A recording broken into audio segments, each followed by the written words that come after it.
public don't seem to recognise quite how many children suffer from at least some degree of abuse.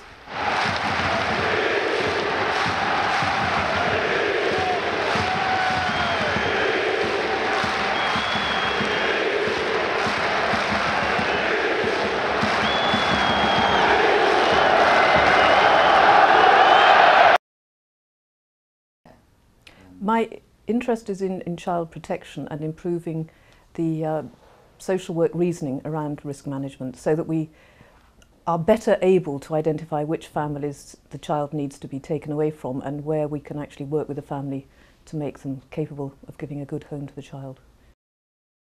I did a study of the set of child abuse inquiry reports published between 1973 and 1994, and I was looking at them from the point of view of what were the errors in human reasoning that were made by the professionals. And what I found was a very, very consistent pattern over the years. So what came across to me very strongly was this continual repetition of the same kind of mistakes happening time and time again.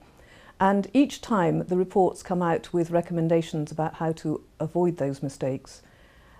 And you have this whole history of really well-intentioned, intelligent people producing recommendations and yet the same mistakes happening.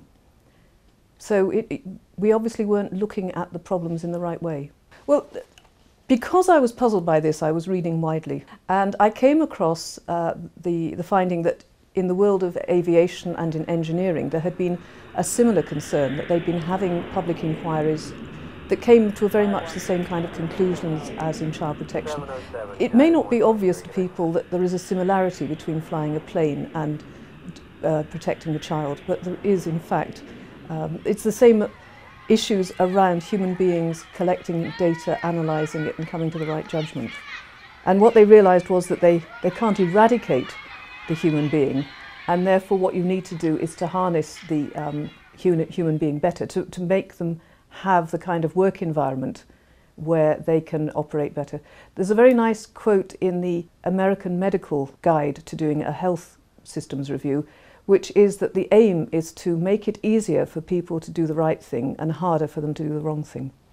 In aviation, they had first and foremost thought that they were dealing with an engineering problem, and then they realised that they're actually dealing with a socio-technical problem. It's human beings plus machinery, and that what you need to do is to study the interaction of them. And that's exactly the scenario you have in reality in child protection, because we have our own form of technology. We have computer databases, we have assessment frameworks, we have policy documents. And if you don't look at how they're designed and whether they help people have the right information at the right time, then you make it more or less difficult for them to make the right judgment. Well, human error is where you should begin to ask questions rather than where you should stop. Because on the whole, pilots do not choose to crash and kill themselves, and in general social workers go to work wanting to do a good job. Paediatricians want to make children better, not make them worse. And so when they make mistakes, you shouldn't just put it down to stupidity or laziness or callousness. The government produced a new detailed software program for social workers called the Integrated Children's System, which has proven to be very counterproductive. And the problems with it are that it does not collect the data and present it to social workers in a way that makes it easy for them to reason about families and about children's safety. So that's a clear example of how the design of the software makes it hard for them to pull information together and get a narrative about what's happening to a child. They end up with 40 pages of boxes of data rather than a one-page story of what's happening to a child. And it makes it harder for human beings then to know what sense to make of it. It's not a no-blame approach, because it's not saying that frontline workers are just puppets on the end of strings, but their choice of action is very much shaped by the organisation around them and what's available.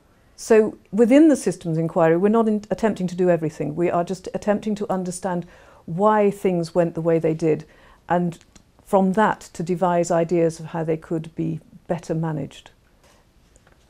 When you get something like the case of Victoria Climbié or baby Peter, what you see in the media is people are amazed that this could happen.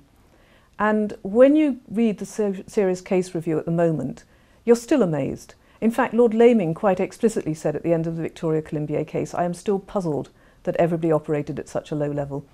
And at least with a systems review, you do understand why. You may not forgive them for it, but you do understand what was going on, that in their heads they were doing something rational.